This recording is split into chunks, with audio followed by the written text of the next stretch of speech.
Let's talk the true tea about the Psych Eval. Um, the first thing is that you can't avoid it. If you want to have weight loss surgery, you have to get it. You have to go through the eval and pass in order to get approved for the surgery.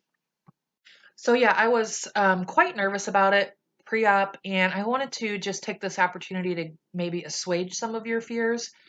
First thing you got to know about the Psych Eval is that it's really no big deal. It's no big deal. You are going to be totally fine, I promise. If this crazy bitch gets approved, you're going to be fine. You're going to be fine. Like I said, I have borderline personality disorder, clinical depression. I've had, struggles with anxiety, and I passed flying colors, no big deal. But let me tell you what to expect. So, your doctor probably has a list of psychologists or psychiatrists that they typically work with who do psych evals, particularly for bariatric patients, particularly for this process of getting approved for bariatric surgery. So your physician, your surgeon will probably direct you to somebody. Um, Usually they give you a list and you go with one who is close to you, um, close to your location, or who can get you in the soonest, right? Because you want to get it done as quick as possible so that you can um, get through the process of getting approved and having your insurance pay for the surgery. Because there's no way you're going to get your insurance to cover you if you don't pass the psych eval. So it's crucial. Um, so yeah, that's what you'll do. You'll make an appointment, and the appointment typically is about 4 hours. It takes a long time, and when you go, you're going to want to make sure that you've got, enough of a window of time to spend there because it's going to take a while. It's going to take a while. Okay, so when you do the psych eval, what are they looking for? What is it that they are trying to evaluate? Well, the first thing is that they're going to get your eating history and your weight history. So they're going to talk to you, the psychiatrist or psychologist is going to talk to you, and they're going to figure out what kind of diets have you tried before? What is your relationship with food? Are you a binge eater? Are you an emotional eater? Have you always struggled with your weight?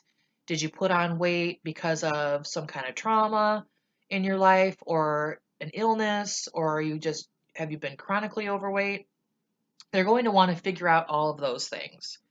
Um, they're going to want to talk to you about your eating habits. Do you have unhealthy eating habits? And they're going to ask you, like, how are you going to be successful with this surgery? How are you going to change your lifestyle? They're going to ask you all those questions. So be prepared, to be knowledgeable about the surgery and about the limitations of the surgery, and know that you are going to be expected to follow a strict diet and that you are going to be expected to exercise and to have a strong mindset going forward after the surgery. So be prepared for that. They're also looking to figure out your mood and your psychological history. So, are you someone who is prone to up and down moods? Are you someone who is prone to depression, like I am? Someone who maybe has mania and then depression, someone who flips on and off, back and forth from moods. They're going to want to talk to you about how you cope with stress, what your stressors are in your life. You're going to give them some kind of background of your mental illnesses if you've been diagnosed with any before, and how you're treating them, and how you see your illnesses affecting you after weight loss surgery. So all those things are going to have to be addressed. They're also looking to discover if you have any alcohol or drug history. So don't lie, be completely honest. If you have struggled with alcoholism or addiction in the past, you need to say that. You need to tell them that and tell them where you're at now, so that you can prove that you are a fit candidate for so that you can prove that you are a fit candidate for surgery. If you are actively addicted to a controlled substance or alcohol, you are not going to get approved for surgery. So let's just face that. If you're not in some kind of program or you're not sober, you are not going to get approved for surgery. So that is something that will bar you from being approved for surgery. They're also going to look to your social situation. They're going to ask you about your family background. Sorry. They're going to ask you about your family background, who's at home, who do you live with, what's your support system look like? Where do you work? Do you get along with your coworkers? What do you do for fun? So on and so forth. They're looking to see that you're going to have someone to help you after surgery, someone to support you through the ups and downs of extreme weight loss. That's what they're looking for there. And they're also going to make sure that you understand what all the surgery entails, again, and what all you have to do after. So, part of this appointment will just be you talking to the psychiatrist or the psychologist, and they're going to be just writing notes down, asking you questions, and nothing really daunting, just stuff that um, they need to know in order to approve you. They need to know if you have a safe home environment. They need to know that you're not addicted to any substances. They need to know your background. So nothing really hard or anything. They just want to kind of get to know you and where you're at psychologically and emotionally. When I went, I had never met the psychologist before. It was not someone that I had seen in the past or was seeing at the moment. So it was new, and he was very, very nice. And this talking portion of the things I just listed to you, I don't know, it took me 5 or so minutes to talk to you about it. I think I talked to him for maybe 5 minutes, if that. It was really quick, really straightforward, nothing to fear at all. And then after that, I had to do a personality, mood, psychological assessment. And there are different ones that they use for this. It's like a test. And you get a pencil, you get a booklet, and they ask you questions, and you pencil in, you know, ABC or AB, true, false, like taking a test. And that's what takes so long. This questionnaire that they gave me was 500 questions. I shit you not, 500 questions.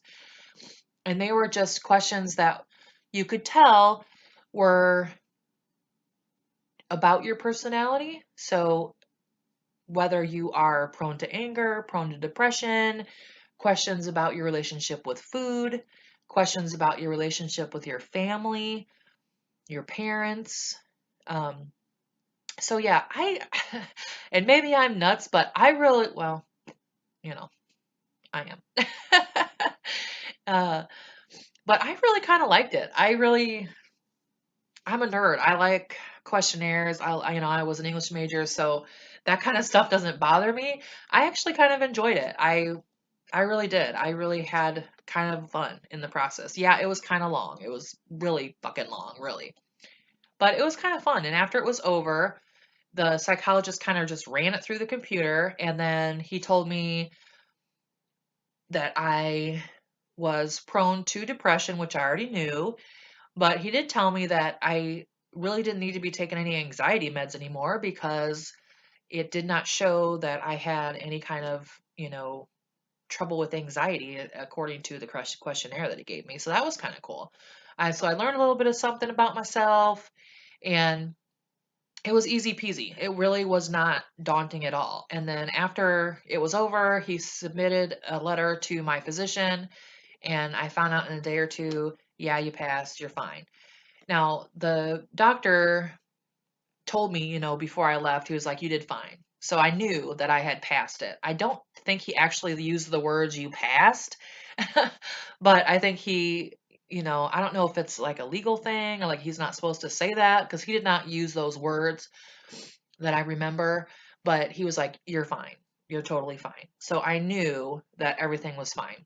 And then, a day or so later, I found out from my surgeon's office, it was updated in my chart, passed. So I had finished that step and I was on to the next thing in order to submit for the insurance company. And that's basically what you're doing with the Psych Eval. You're jumping through hoops so that you can get your insurance company to approve you for surgery so that you got to cross all the T's and dot all the I's before you can get this major surgery done.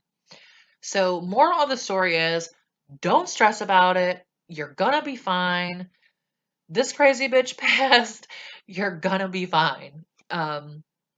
The only thing that I can think of that if that would bar you from surgery is if you are currently addicted to a controlled substance or alcohol.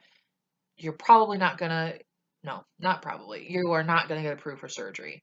But if you have any sort of mental illness, bipolar, depression, borderline like me, anxiety, as long as you are straightforward with the physician, with a psychologist or psychiatrist about your condition, as long as you are actively in therapy or on medication, or at least actively dealing and successfully dealing with whatever the illness is, you are going to be fine. Having bipolar or schizophrenia, even, or any, mental illness is not going to bar you from this. Okay, being nervous, being anxious is not going to bar you from weight loss surgery. So don't worry about it. You're going to be totally fine. So that's the gist. That's the gist of it. You're going to be fine. Totally fine. If you have any other questions, please hit me a comment or send me an email. Let me know what your questions are. I'd be more than happy to answer them for you. Other than that, good luck, and I know you're going to do fine. And I hope you enjoyed the video. If you did, give me a like, and please hit that subscription button. I'll talk to you soon. Bye.